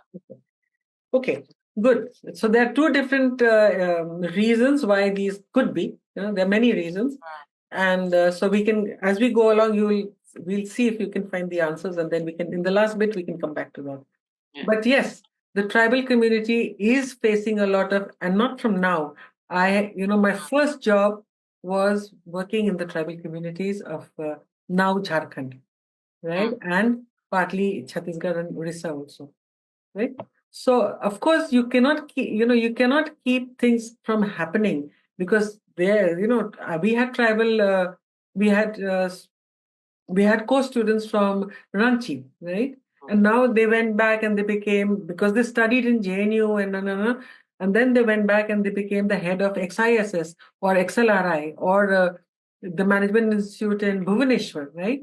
So things change, right? But they still continue to have their own identity. The identity is all the things that we talked about, the artifacts, the heroes and the heroines. We still talk about Birsa Munda. We still talk about the Rani who was hanged, right, in Santhal Pargana. So, but it doesn't mean that they should not have a car, or their children shouldn't go to school, or they should not suffer from, they should suffer from malaria and malnutrition.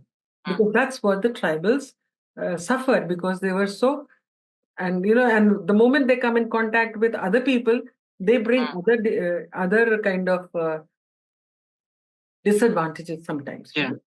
So, and for various reasons, the tribals in Andaman Nicobar have been kept isolated. Also because they are small in numbers. And the moment we interact with them, we may bring certain diseases, certain new bacteria to them, which is, or viruses, whatever. So that's the medical part of it. So that's, so that could be a policy decision. And here there are many decisions. Extraction of natural resources, because the tribals are sitting on natural resources. So there could be many, many reasons. So I'll not go into that because that's enough. I can see the hand raised by Ranveer. Thank you, Jay. Ranveer Singh ji, you've been raising your hand. Hi. Hanji. Cultural shock, not in terms of food eating. I consider myself very much accommodative. While in terms of food, I have my own philosophy. I think in four legs, anything other than chair, beds, and tables, I can eat anything. So anything that swims and crawls and flies. Very funny incidents. It started happening very recently. I am teaching here in Central University, Jammu. In Jammu, whenever along with my Muslim friends, I used to visit some restaurant or any food outlet. So if we order something non-vegetarian, so they usually ask, so they will come close to me and they will just very slowly whisper into my ears, "Sir, it's halal." So then I'm not uncomfortable, but they are very uncomfortable that a Sikh guy is just coming to their restaurant which is serving a halal meat. So usually now this is my pet dialogue. I always say, "Lash hi hai na yaar, just bring it." So, but other than this food thing, very recently I came across a very strange thing.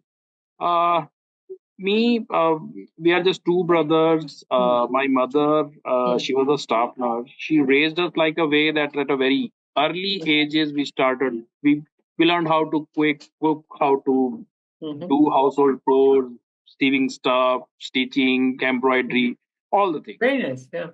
And very recently, we were sitting in a meeting with vice chancellor. So one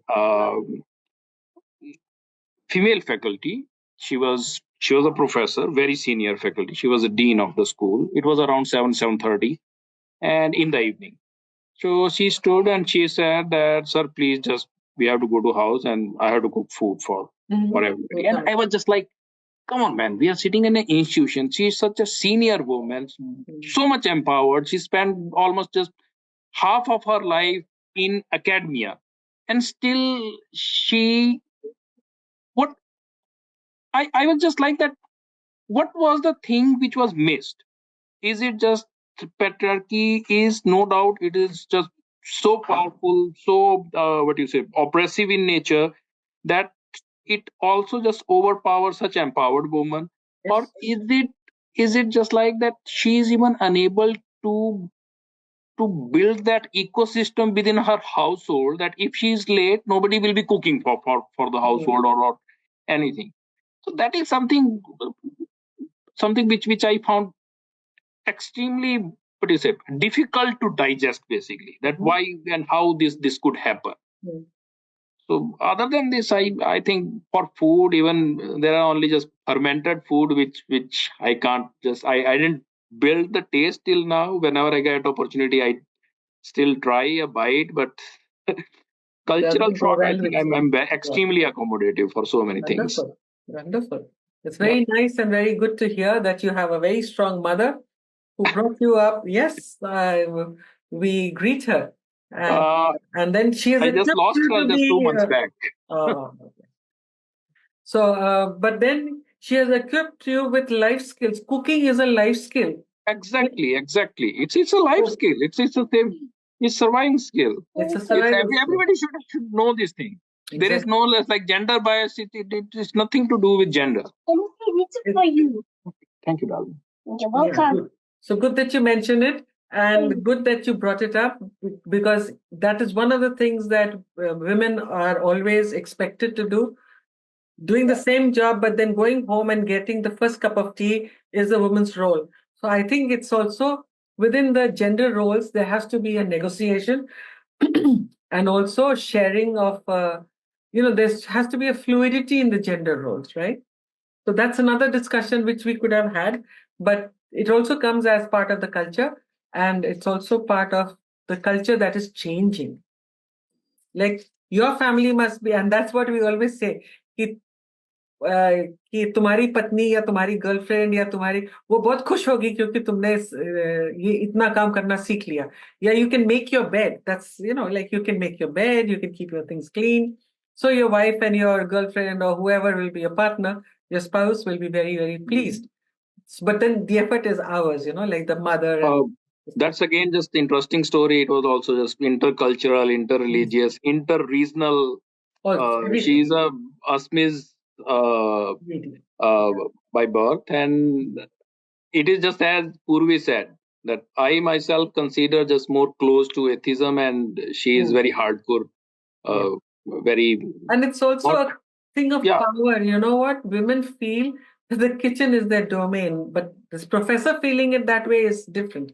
But a woman in the earlier generations, where that was her own identity, that was her kingdom, and that was where her power was. So there are, you have to really think it through with empathy, as we talked about, and also to start talking about it. Thank you very much, Mr. Singh. Pragya? Yeah, I have a couple of comments, not so much questions. But like one is about what Purvi shared about her experience about her post marriage and everything. I realized that no matter how accepting of a different culture you are, essentially. You can work with people, you can interact with people, you can celebrate with people, but living with people in one unit when your cultures are different is actually the litmus test. I am a dialogue practitioner. You can put me out anywhere, I will be the most empathetic. But if you put me in a situation where people are imposing their values on me, that is something, oh my god, you should see me. I am the worst dialogue person, and I have been part of this course for 4 years now. Like I was a student, and in 3 years I've been the program coordinator. I hear the same lectures, I make papers on this, I write and I actually do a lot of programs on it, but it's very difficult. And then I think one of my friends mentioned and I think there was this discussion on the France burkini, and I said that I mentioned the people there, the French people are actually scared that their culture will get will change, and they will be forced to have another person's. And this was a Muslim woman, and she said, Pragya, look at it the other way. Even the Muslim people coming from a different country are actually scared that their culture will change, and it's suddenly that kind of flipped. So I think when we are in a situation where we are, like you said, you have to understand that the kitchen is the domain. So it's always a fear. You have to understand their fears. And when you understand that and you try and address that, I think that will probably make the dialogue, intercultural dialogue more powerful. Yeah. And fear is also, like I am not afraid. That's my biggest problem. So fear is also learned, and you're socialized into fear. All the women, all the children are socialized to be fearful. My mother socialized me, as Mr. Ranveer Singh said, my mother socialized me into andhere mein jao. Like andhere mein pakdu nahi baitha hai. So I think a lot of a lot of this fears, and these are all cultural. We are all socialized. We are all social beings. We live in different kinds of formations of culture. So what you just said, and also the unknown. Talking about refugees and all that, we can talk about it another time, because there's a huge conversation going around with all the refugees that are going from Syria, from Lebanon, from Syria, Yemen, Afghanistan, Ukraine. So all these countries that are letting them in want them to be laborers, want them to do all the jobs that they are not doing themselves. They are in a minus population kind of a situation. So there are many things that are going on. And people who are going for better lives still want to maintain the way their culture was when they were in their own countries is a little bit too much to ask. If I go to, the first posting that I did, I will always tell stories because I have so many. So the first posting that I did abroad as a professional, not as a student, but there, I would interact with the other nationalities, right? And the Indian community, and I'm holding the Indian community's feet to fire also, because they stick together. There is this Telugu Sangham, there is this some Punjabi Sangham, whatever, Samaj, and then there is, come on, you're going out of your country and you still continue to do the same thing. You will build an Ayodhya there, you will bring a Gangaji there. Yeah. So, but then I participated in all other nationalities. And then I would also go to the Indian embassy at their functions. So they say, Are ye to, she hardly knows any one of us. I said, I don't care. If I need to know more Indians, I'll go back to my 1 billion people, no? Why should I come here? I have more Indians in India than here. So why should I participate with all of you all the time? Invite me, I'll come. But I cannot become one Indian here. I have stepped out of my context. So how do you learn to be intercultural? How do you learn to be not assimilated, but how do you learn to negotiate and dialogue with another culture where you are making a choice to move? We say that they are refugees from Afghanistan, but they made a choice to go to Canada, they filled out forms to go to Canada, they went to Germany, they went to England, because I've worked a lot in Canada, in Afghanistan, and I still have lots of friends, and a lot of them use my address when they seek a visa. But then, then you go there and you still cover yourself, still do this. But the children are growing up fine, and I'm very pleased with that. So the women who have covered themselves, it's fine, that's their choice. But the little girls are running around free, they're going to school, they're going to professional technical degrees. So that's the difference. Baki Purana Birmingham or वो देख लो आप US का UK के में, they're doing the same thing. They're bringing back their girls here to get married into real he said Sikhs have real caste system, but real Jat families, real this family and that family. So these are things that people are not trained, and that's the reason why in dialogue is very important. That's the work that we do with Workwise, which is the other group that I work with. They're doing to have intercultural agility. So let's go back to the last piece of my thing. And so you have to become a very sensitive intercultural learner. And like our friend from my college, my university mate said that, or you said that you were shocked when little Jenny went missing. But we need to find out and not to make a judgment of that.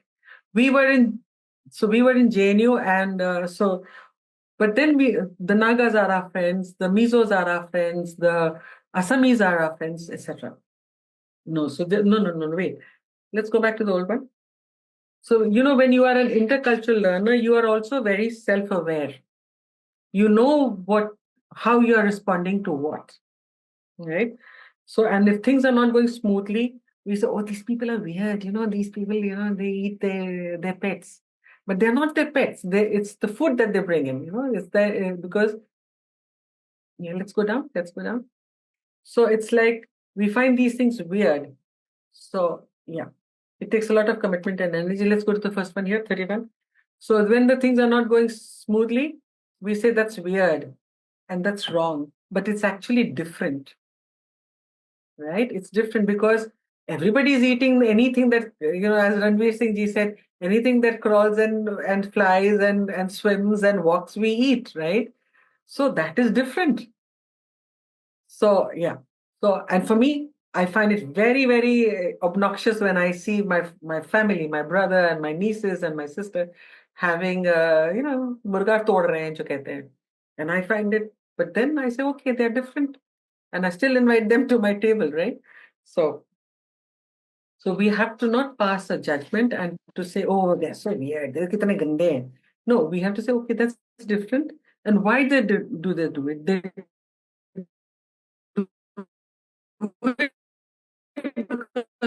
that is what was available to them.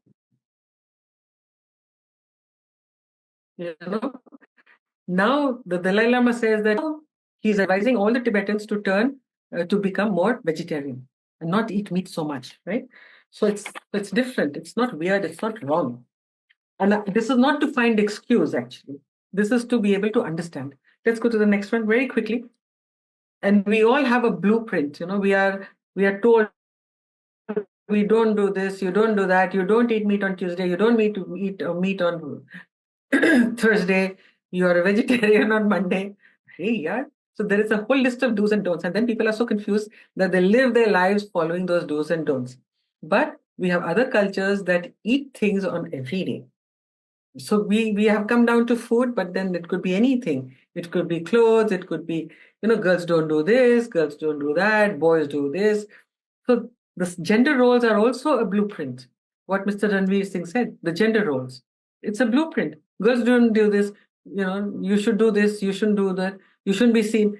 When we were growing up, a long time ago, centuries ago, I think, we were told that, girls should be seen, not heard. But बोलने की मनाही थी. Girls should be seen and not heard. And we used to argue back with our grandparents.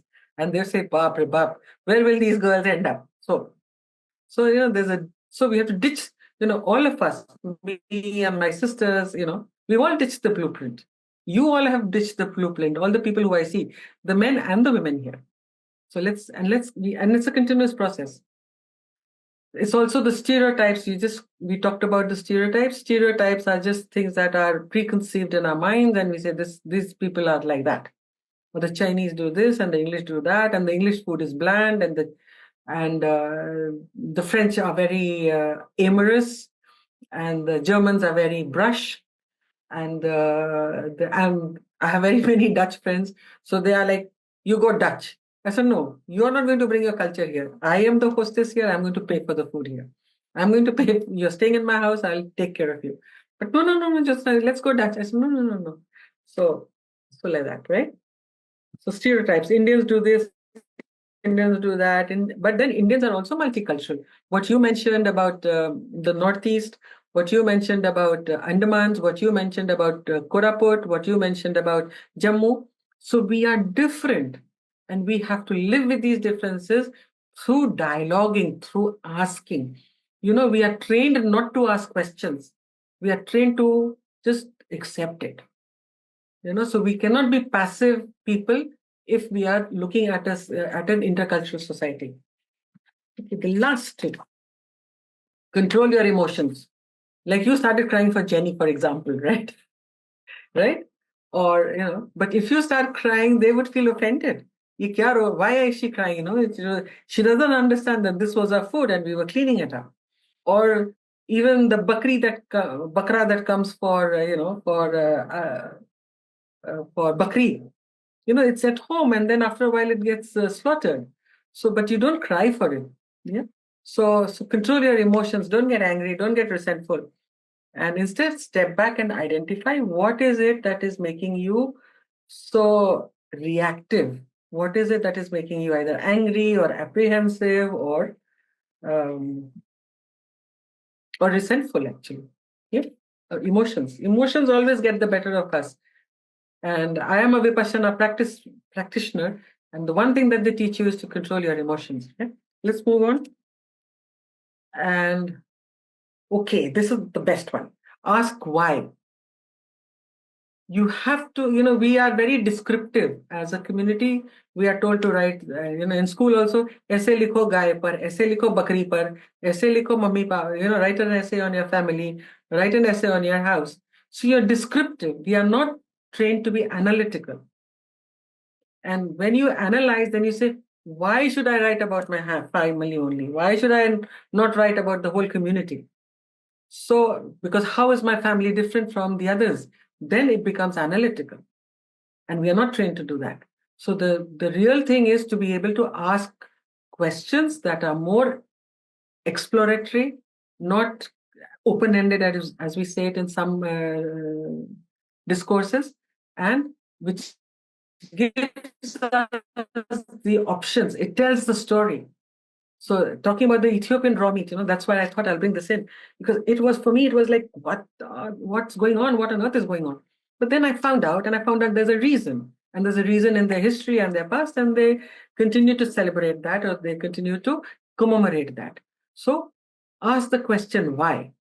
Be curious, do some more research, and people will appreciate that you are interested in knowing what is going on. Let's go. Don't jump to conclusion. It's the same thing. You just assume things because of the stereotypes. And then accepting the differences. So while I was looking at it, I found this little cat picture. This cat is just tolerating the little mice on its head, and it'll pounce one day. So there's a difference between accepting and tolerating. All right. So ponder on that. There's a difference between accepting and tolerating. You accept it consciously, aware, with a lot of awareness and with a lot of understanding. And you tolerate कि चलो अभी निभा ही देते हैं, just झेल लेते हैं. Tolerance is really झेलना, as in we say it in Hindi or in other languages. But you accept it, you accept with consciousness, with awareness, and with an understanding. Next one, please. The learner. We are always a learner. We can start focusing on developing superior intercultural skills. And a cultural learner is always a learner because it becomes like a habit. You keep immersing yourself in different cultures and you keep learning all the time. And then you develop common languages. You try and communicate in ways like, I find it very offensive when people start pointing fingers at me or anybody. Even if I'm watching the political leaders who are making these signs, I get very offended. So it's these gestures, this way of communicating, this way of, showing power. I think all these things are. And then you build a third cultural space, like what Dr. Purvi was suggesting, that you intercultural marriage, intercommunity marriage, intercaste marriage. So a lot of people create a third space where, it's a negotiated culture that you develop for yourselves. Okay, that's it. Next. Now there'll be just three paradigms I'll give you. One is the innocence and guilt. These are different.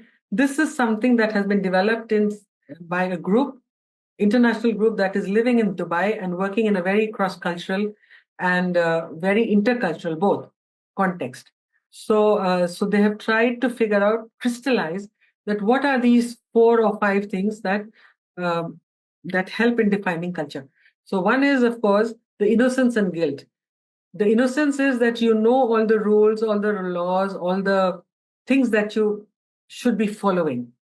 You can be very critical, you can do everything, but then it is all predefined, it is all written down, the contracts, the communication, everything is all laid out. And there the communication is very direct. We don't say कि आप अपने घर में आइए, आप ही का ये घर है. We don't talk like that. It is direct. You come to my house or I come to your office, things like that. So the way we have as Asians and as Indians, we have a very goal-mole way of saying things. So in the one worldview is the innocence and guilt. The next one is, honor and shame. Most of us are working with honor and shame. And this is because we are socialized like that. ये करोगी तो घर की इज्जत, ये करोगी तो community की इज्जत, ये करोगी तो देश की इज्जत. जैसे सारी इज्जत का जिम्मा जेंडर रोल्स में ही निहित है. Like all the izzat is. So honor and shame. And it is not just one individual that gets dishonored or shamed, it is the whole community and the whole group or the tribe. So this is another paradigm that most of these intercultural relations work with, and which also sometimes confound us when we are in another group. Let's go further. Next one. It's not power and shame, it's power and fear. I'm sorry, I was late at night. I was trying to do this. So it's power and fear. So power and fear always go together, I think. But yeah, you can correct it. Thank you.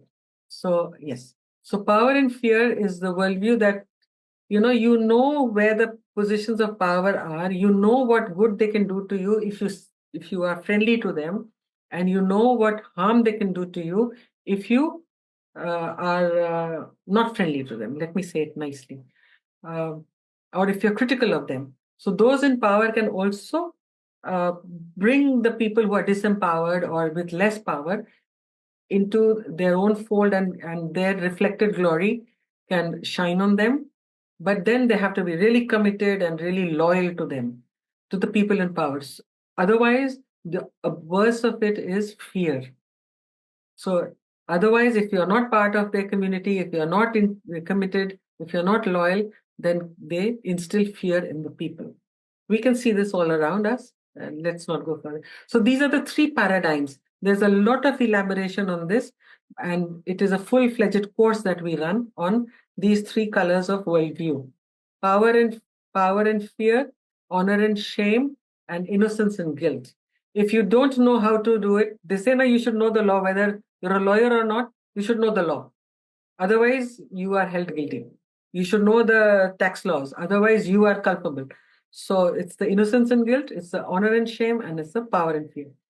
Okay, now this is the light that lights my life. So I thought I'll share it with you in the intercultural context, which Gandhiji and Dalai Lamaji have made very popular in a way, and it is universal. It doesn't finish. It doesn't finish with Gandhi's lifetime. It doesn't finish with His Holiness's being there or traveling. Let's say it like that. So Gandhiji and Dalai Lama, they emphasize importance of respect, understanding, dialogue in an intercultural relations. Gandhiji never stopped dialoguing. He paused it, but he never stopped dialoguing with the colonials who were the British. Gandhiji never stopped dialoguing with Baba Sahib Ambedkar. Gandhiji never stopped dialoguing with Jinnah Sahib. There were all these, people who find all kinds of faults with it. But Gandhi was a master strategist, and he was a master planner, let's say. So he had all these things, and he never stopped the dialogue. He was a fantastic dialogue person. He dialogued with youth, he dialogued with every caste and community, he dialogued with women, he dialogued with... So the teachings are not historic, they're not just historical artifacts, right? It's not that, ek Gandhi ji hote the, ek Dalai Lama ji hote the. No, they are real, they are living. So somebody talked about universal values. What they have given us is what Gandhiji talked about in the last century is still relevant today. It's still relevant in South Africa. It's still relevant in Ukraine. They have to have a dialogue. Otherwise, fighting just exacerbates the whole situation. But it's not the solution. The Palestinians they had this beautiful Norway Accord, but they didn't let it happen.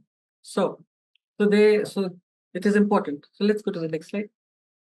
And we are in an interconnected world, like there's dependent origination, as they say in the Buddhist tradition.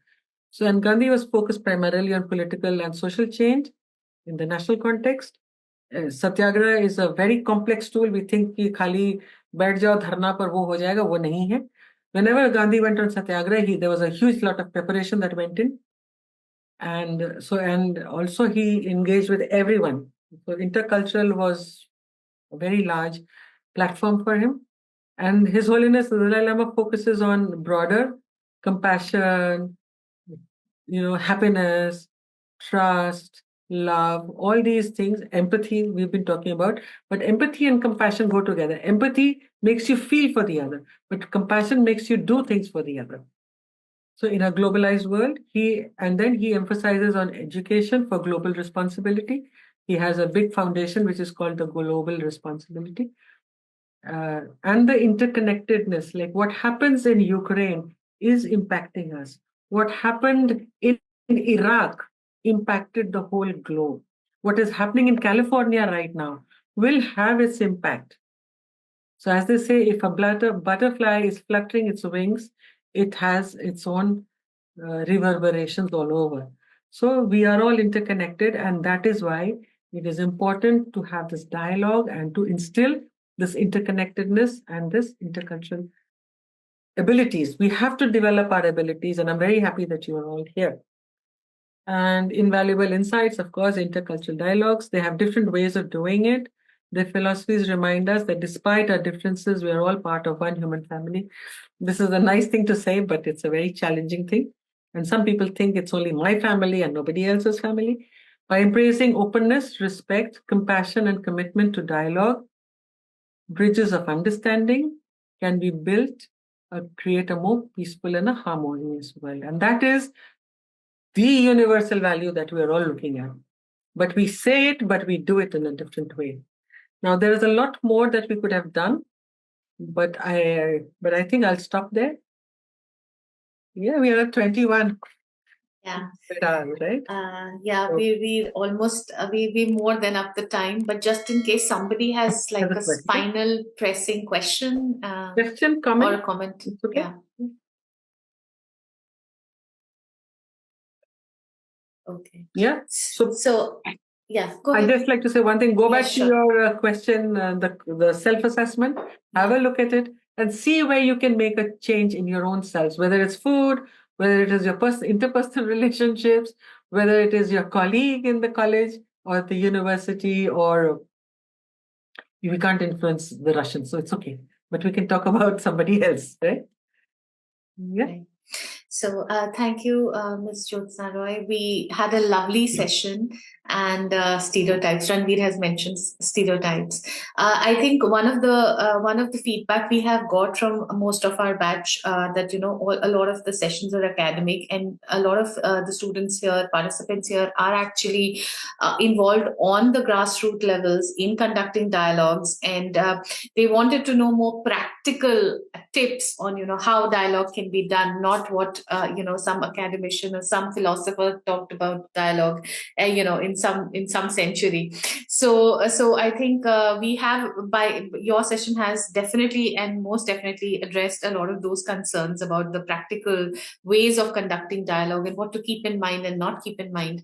And also I love the sharing of the culture, the cultural shock. I think I loved hearing from what everybody said. Loved your as well. And lastly, Behzad sends his apologies for not being here. He had to take his parents for a medical checkup. So otherwise he would have a regular medical checkup, but he otherwise he would have been here he wouldn't have missed your session. No, I'll speak to him, no problem. Yeah. He's he's a very, very, very lovely person. And yes. Thanks. Yes. Thank you very much. And I wish you all the best. And in case you have any other, put your questions through Pragya and they'll come to me. And there are many, many courses that are being offered to just hone up our skills, because we are international people. I just wanted to ask, is there some place we can follow you, or like social media where you talk about your work? I'm on LinkedIn. Okay. So maybe when I sent, I don't know. So maybe you can look for me, Jyotsna Roy. My, Joy Roy is because I'm so international. No. Because many people can't pronounce my name, right? So it becomes very crazy. So I've just simplified it and it's easy.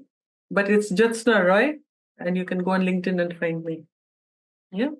So, and then, then we are specifically looking at intercultural skills, basically, and, attitudes and skills. So all the best to you. Don't get shocked. Don't be judgmental, and just go with the flow. Bye. Thank you.